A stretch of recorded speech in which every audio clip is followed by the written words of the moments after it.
She whispered just loud enough for everyone to hear. Gold diggers always crawl back where they don't belong. What my ex-mother-in-law didn't know. The billionaire walking up behind me was about to offer me more money than her entire family's net worth. And what happened next made her face go white. But this isn't a revenge story. This is about the moment I stopped begging for scraps at someone else's table and started building my own. And if you've ever been made to feel like you're not enough, you need to hear what happened that day. My name is Sarah Bennett. And before I tell you how a yacht club showdown changed my entire life, I need to take you back to where it all started. Because you need to understand just how small they made me feel, so you can understand how powerful I became. Welcome to Reality Stories Hub. While you are here, please hit the subscribe button and comment your view on the story and where you're watching from. You know that feeling when you walk into a room and immediately sense you're not wanted? When every smile feels forced and every conversation feels like a test you're failing. That was my life for 3 long years. My name is Sarah Bennett, and this is the story of how I learned that sometimes the people who make you feel smallest are actually showing you the door to your biggest life. Let me take you back to where it all started. Picture a beautiful summer wedding in Seattle. That's where I met him, Daniel Richardson. He was handsome, successful, worked in finance, and when he smiled at me across that reception hall, I thought maybe, just maybe, this was my fairy tale beginning.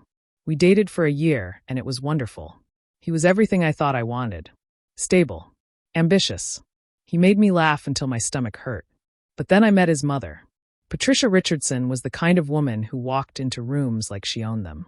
And honestly, in Seattle's elite social circles, she kind of did. Her husband had built a real estate empire, and Patricia had spent 30 years building her reputation as the queen of high society. Garden parties, charity auctions, board memberships at every prestigious organization you could name. Our first meeting should have told me everything I needed to know. Daniel brought me to their family estate in Bellevue for Sunday brunch. The house was massive, all marble floors and crystal chandeliers and art that probably cost more than my entire apartment building.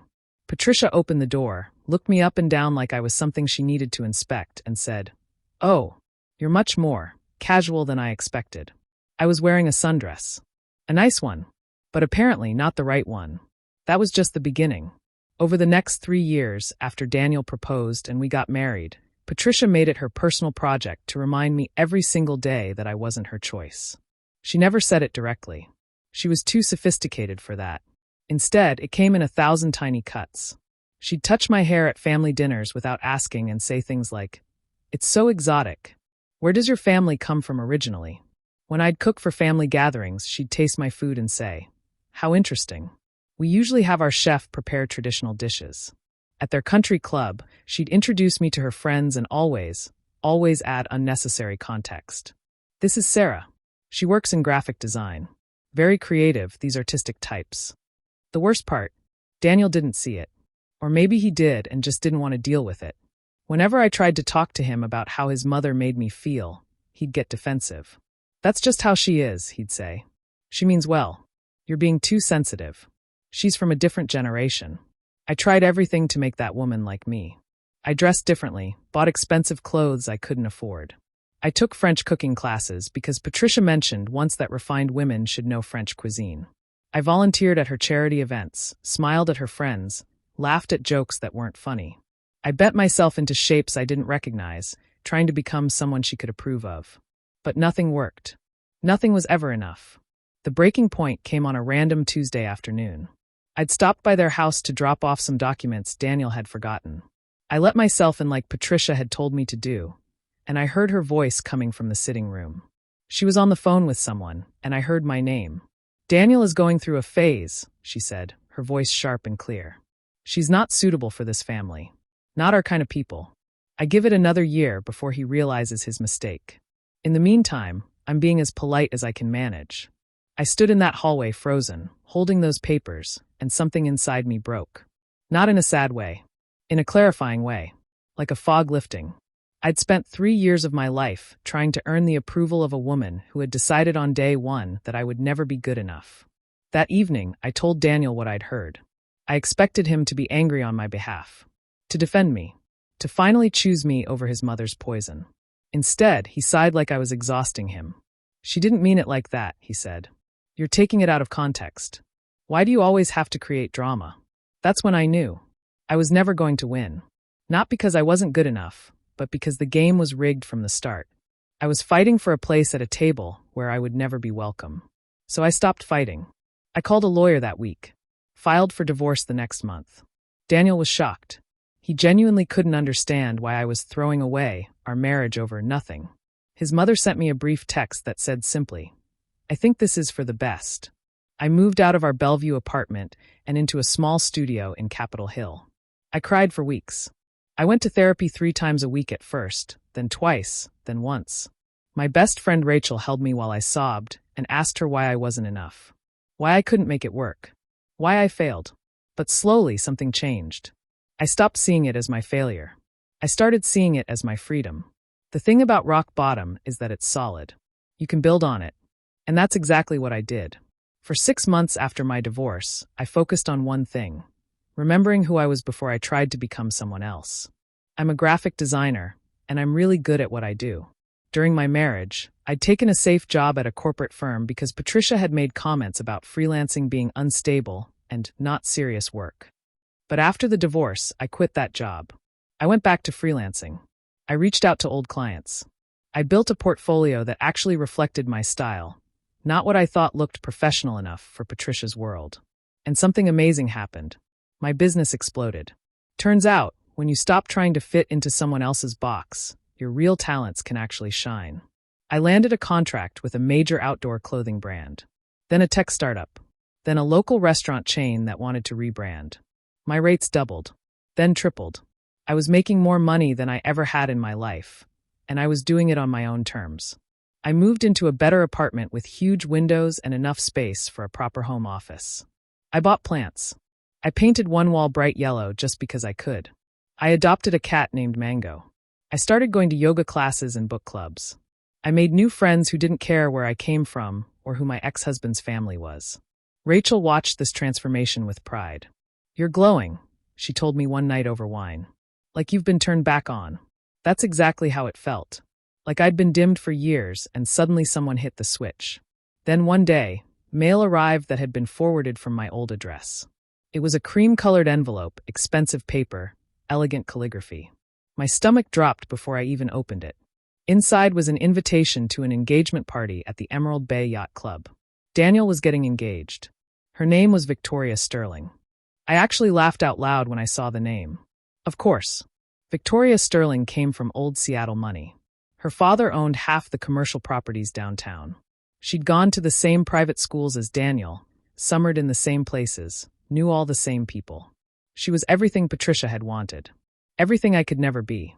Rachel thought I was having a breakdown when I told her I was going to the party. "Are you insane?" she asked, her eyes wide. "Why would you do that to yourself? Why would you walk back into that world?" I'd asked myself the same question about 100 times. But something inside me needed to do this. Not for them. Not to prove anything to Patricia or Daniel or Victoria. For me. I needed to walk into that space as the woman I'd become and prove to myself that they no longer had any power over me. That I'd healed. That I was free. So I went shopping. I found this deep blue dress that made me feel powerful. I got my hair done. Not the sleek, conservative style Patricia had always pushed me toward, but natural and full and exactly how I liked it. I did my makeup bold. I looked in the mirror the night before the party and barely recognized myself. In the best way. I looked like me. Finally, completely me. The morning of the party, I gave myself a pep talk. "Sarah," I said to my reflection, "you are not the same woman who left that marriage. You survived. You rebuilt. You remembered who you are. You've got this." I drove to Emerald Bay Yacht Club with my heart pounding. The place was stunning, right on the water, sailboats in the marina, Seattle's skyline in the distance. There were valets in white jackets taking cars. Guests in designer clothes walking up the dock. Classical music floating through the air. It was exactly the kind of place Patricia loved. Exclusive. Expensive. Elite. I parked and sat in my car for a moment, breathing. Then I stepped out, straightened my dress, and walked toward the entrance with my head high. That's when I saw her. Patricia Richardson, standing near the entrance with 2 of her society friends, all of them holding champagne flutes and laughing about something. She spotted me immediately. I watched her face cycle through emotions. Surprise. Confusion. Then something cold settled in her eyes. She excused herself from her friends and walked toward me. They followed, naturally, probably sensing drama. I could feel other guests starting to notice, starting to watch. Patricia looked me up and down, taking her time, making sure I felt the inspection. Then she smiled. That same tight, fake smile I remembered so well. "Sarah," she said, her voice loud enough for people nearby to hear. "What a surprise. I didn't expect you to actually come." "Hello, Patricia," I said, keeping my voice steady. "Thank you for the invitation." "Oh, it wasn't for me, dear," she said, her smile sharpening. Daniel felt obligated. You know how he is. Always too kind for his own good. Her friends tittered. Actually tittered. Like we were in some period drama. Patricia wasn't done. "So tell me, how have you been? Still doing that graphic design hobby of yours?" Hobby. She knew exactly what she was doing. "My business is going very well, actually," I said calmly. "I've expanded quite a bit since the divorce." "Oh, that's nice," she said in a tone that made it clear she thought it was anything but nice. "And where are you living now? Did you find something affordable?" More titters from her friends. More guests pretending not to listen while absolutely listening. Patricia moved closer to me, and her voice dropped to that particular tone she used when she wanted to cut deep while appearing gracious.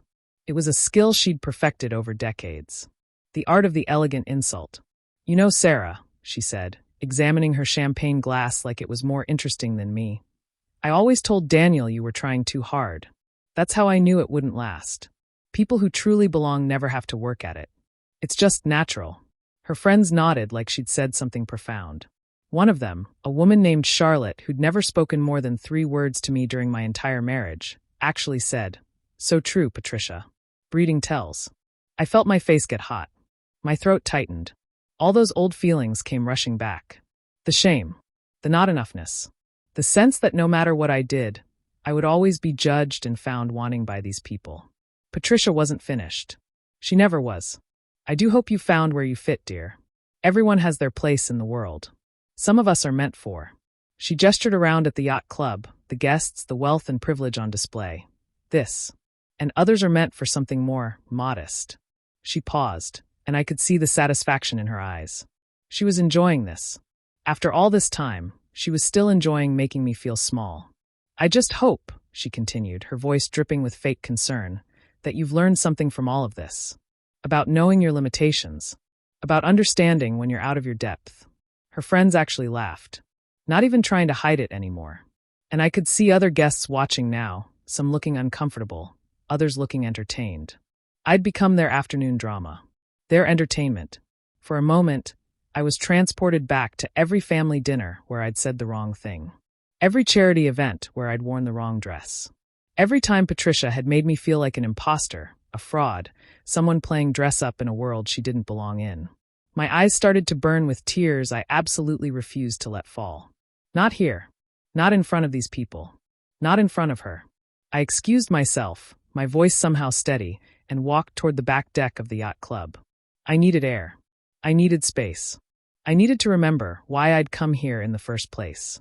I stood on the deck looking out at the water, and I was angry. Not at Patricia, really. At myself. For coming here. For thinking I needed to do this. For giving these people any more of my energy or my time. "What were you thinking, Sarah?" I whispered to myself. 6 months of therapy.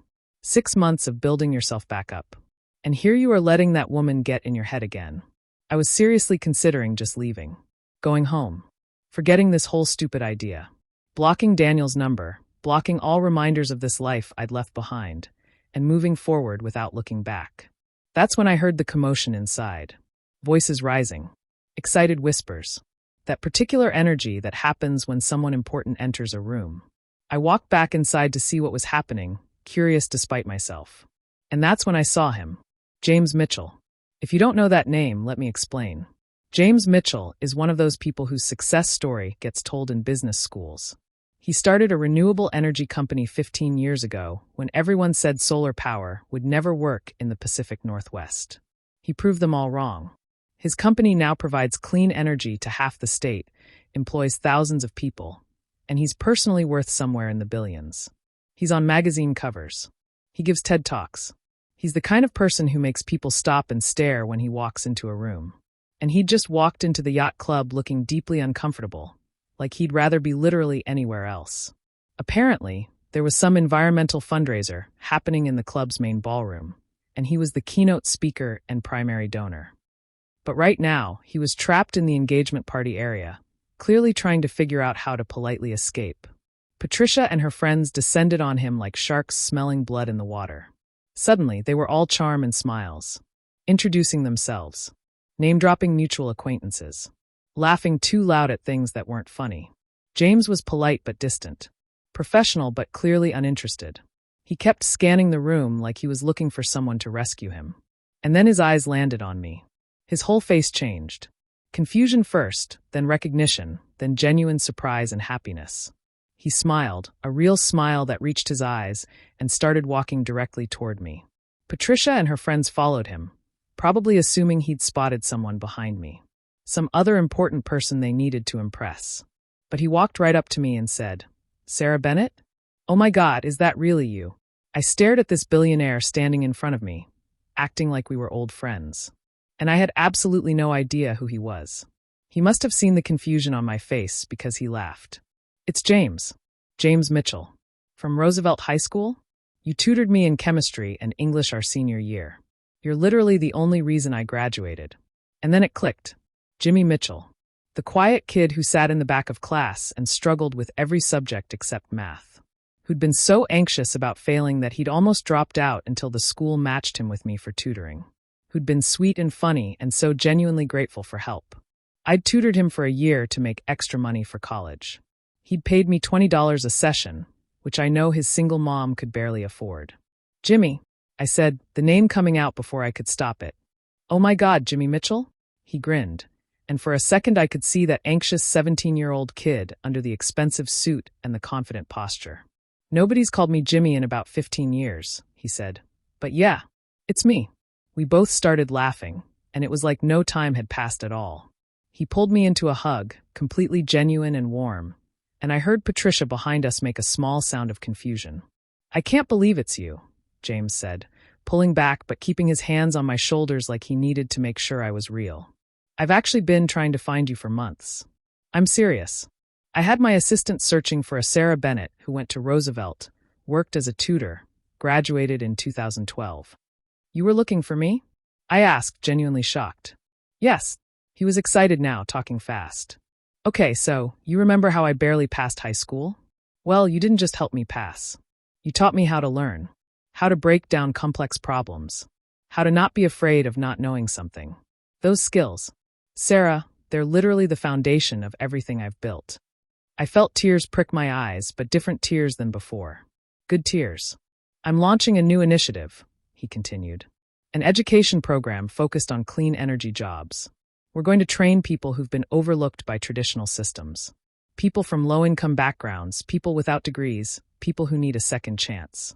And I need someone to run the community outreach and communications. Someone who understands what it's like to be underestimated. Someone who knows how to connect with real people." He paused and looked at me intently. "You were the first person I thought of. I'm offering you director-level position. 6 figures, full benefits, equity options. I need someone authentic. Someone real. And I never forgot how you saw potential in me when everyone else had written me off." I stood there in complete shock. This was not what I'd expected when I'd woken up this morning. This was not how I'd imagined this day going at all.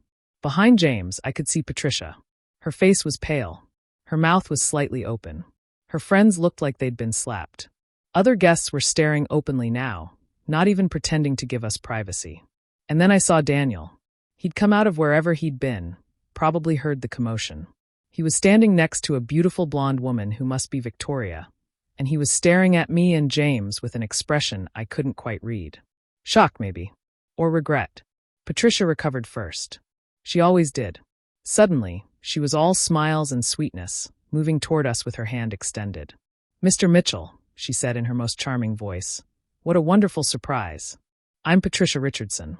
I didn't realize you knew our Sarah." Our Sarah. Like she hadn't just spent 15 minutes telling me I didn't belong. James's expression changed completely. The warmth he'd had while talking to me vanished. His face went professional. Cold, even. "Ms. Richardson," he said politely but without any real friendliness. "How exactly do you know Sarah?" Patricia pressed, trying to understand how this connection existed without her knowledge. Sarah is one of the most brilliant people I met in my life, James said, his voice carrying across the room. People were definitely listening now. The whole party had basically stopped to watch this unfold. She saw potential in me when I was a struggling kid who everyone had given up on. She taught me that intelligence isn't about where you come from or how much money your family has. It's about curiosity and persistence and heart. He paused and looked directly at Patricia. I've been searching for her for months because I'm building something important, and I need people who understand what it means to be underestimated. People who've had to fight for every opportunity. People with real character. Patricia's smile was frozen on her face. Her friends had gone silent. Then James turned to me and said something that made my heart skip. The position I'm offering comes with a salary of $300,000 a year, plus equity in the company and a signing bonus. I hope you'll consider it, Sarah. I think you'd be extraordinary. The room went completely still. You could have heard a pin drop on the deck outside. Patricia looked like she might faint. Her friends were staring at me with expressions of shock and something that might have been envy. Other guests were whispering to each other, probably trying to figure out who I was and how this was happening. Daniel's face. I'll never forget Daniel's face. He looked stunned, like he was seeing me for the first time and realizing he'd made a terrible mistake. Victoria next to him looked uncomfortable and confused, probably wondering what she'd just stepped into. Suddenly, everyone wanted to talk to me. Patricia's friends, who'd been laughing at me 20 minutes ago, were trying to start conversations. People I'd never met were introducing themselves. Someone asked if I needed a drink. Someone else asked about my design business. It was like I'd suddenly become visible. But I wasn't interested in any of that. These people didn't care about me. They cared about my connection to James Mitchell. They cared about what I could do for them. I thanked James genuinely. That's an incredibly generous offer, I said. Can I have some time to think about it? Of course, he said warmly. Take all the time you need. But I really hope you'll say yes. Then I turned to face Patricia. And the room. And this whole life I'd left behind. I could have been petty. I could have thrown everything Patricia had ever said to me right back in her face. I could have listed every insult, every humiliation, every time she'd made me feel worthless. I could have made her look small in front of all her friends the way she'd done to me countless times. But standing there, looking at her frozen smile and her shocked eyes, I realized something important. I didn't need to do any of that. Her opinion of me didn't matter anymore. It never really had. So instead, I spoke from my heart. Calmly, clearly, without anger. Patricia, I said, my voice steady and strong. You told me earlier that I don't belong here. And you know what? You're absolutely right. I saw her face start to light up, like she'd won. Like I was finally admitting defeat. But I wasn't finished. I don't belong here. Not because I'm not good enough, but because I've outgrown spaces that require me to be smaller. I spent 3 years of my life trying to fit into your world. Trying to dress right, talk right, be right. I lost myself completely trying to become someone you could approve of. I looked around the room at all the guests watching us. At this yacht club with its perfect views and expensive champagne. At the life I'd once thought I wanted. I don't need to belong in rooms where I'm not respected. I'm done asking for permission to take up space. I'm done trying to prove my worth to people who decided a long time ago that I didn't have any. I turned back to Patricia, and for the first time in 3 years, I felt completely free. Thank you, I said, and I meant it. Thank you for showing me that some doors closing are actually blessings. Thank you for making it impossible for me to stay comfortable in a situation that was slowly killing who I really am. Patricia opened her mouth, but nothing came out. She had no response. No cutting remark. No elegant insult. For once in her life, she was speechless. I looked at Daniel then. Really looked at him. He was staring at me with an expression that might have been regret or longing or confusion. Victoria was holding his arm, looking between us nervously. I didn't say anything to him. I didn't need to. The look in his eyes told me he understood everything I wasn't saying. He'd chosen his mother's approval over our marriage. He'd chosen comfort over courage. He'd chosen easy over right. And now he got to live with that choice while I walked away free. I thanked James one more time, told him I'd be in touch, and walked out of that yacht club with my head held high. As I walked through the crowd, people parted to let me through. Some looked impressed. Some looked uncomfortable. Patricia's friends looked like they didn't know where to look. I drove home in a daze, my hands shaking on the steering wheel, adrenaline coursing through my body. When I got to my apartment, Rachel was waiting for me. I'd texted her a simple, "I did it," and she'd let herself in with her spare key. "Tell me everything," she demanded, handing me a glass of wine before I'd even taken off my shoes. So I did. I told her about Patricia's insults, about James appearing like some kind of miracle, about the job offer, about walking out. By the end, we were both crying and laughing, hugging each other on my couch while Mango purred between us. The next day, I called James and accepted his offer. We met for coffee, and he laid out his vision for the education program. It wasn't just a job. It was a mission. We were going to create pathways for people who'd been told they weren't good enough, weren't smart enough, didn't come from the right backgrounds. We were going to prove that talent exists everywhere, but opportunity doesn't. I started the position a month later, and it changed everything. Within 6 months, I'd helped launch programs in 5 cities. We'd trained 200 people in renewable energy skills. We'd partnered with local community colleges. We'd created jobs and hope and opportunities. I started getting interviewed for magazines and podcasts. People wanted to hear about the program, about second chances, about building ladders for people society had overlooked. My design business kept growing too. I hired 2 employees. We moved into a real office. Patricia tried reaching out multiple times. Emails, text messages, even a handwritten letter that arrived at my office. I never responded. Not out of cruelty, but because I genuinely had nothing to say to her. She'd shown me exactly who she was, and I'd believed her. That chapter was closed. I heard through mutual friends that Daniel and Victoria's marriage was struggling. Apparently, Patricia was just as controlling with Victoria as she'd been with me. And Victoria, coming from a similar background, was fighting back in ways I never had. There was talk of separation. Part of me felt sad for them both. Mostly, I felt grateful it wasn't my problem anymore. Here's what I learned through all of this. Belonging isn't about contorting yourself to fit into spaces that weren't designed for you. It's not about being good enough for people who've already decided you're not. It's about knowing your own worth so deeply that other people's opinions become irrelevant. I'm dating someone now. His name is Andre, and he's a social worker. He's not wealthy or famous or connected to high society. But when he looks at me, he sees me. The real me. He celebrates my success without feeling threatened. He's never asked me to be quieter or smaller or different. And that's worth more than any yacht club membership could ever be. But the most important relationship I've rebuilt is with myself. I look in the mirror now, and I recognize the woman looking back. She's strong. She's successful. She fought for herself when no one else would. She refused to accept crumbs when she deserved the whole meal. If you're watching this and you've ever felt like you don't belong, like you're not enough, like you have to shrink yourself to fit into someone else's life, I want you to hear this. You don't need anyone's permission to be yourself. You don't need to prove your worth to people who refuse to see it. You are enough exactly as you are. Sometimes the best thing that can happen to you is having a door slammed in your face because it forces you to turn around and see all the other doors you never noticed. The ones that were open all along. The ones that lead to bigger rooms and better tables, and people who actually want you there. I'm not grateful for the pain Patricia caused me, but I'm grateful for what I learned from it. I'm grateful for the strength I found. I'm grateful that I left instead of staying and shrinking a little more each day until there was nothing left of me. Your worth isn't determined by who accepts you. It's determined by how you see yourself. And once you truly understand that, you become unstoppable. Thank you for listening to my story.